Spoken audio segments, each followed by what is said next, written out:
darbas vadinasi portalas. Tai bene pirmas didesnis darbas sudurstytas iš graviruotų akmens masės plytelių.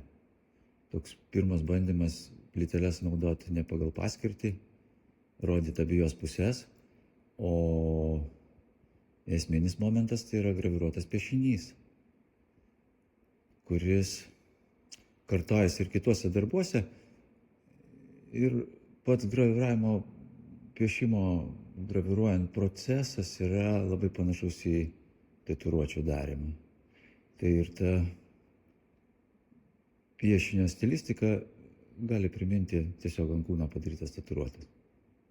Kita vertus, išraižytas piešinys juodam paviršiuje, jisai kvepia kapais. Tai aliuzija į antkapio estetiką.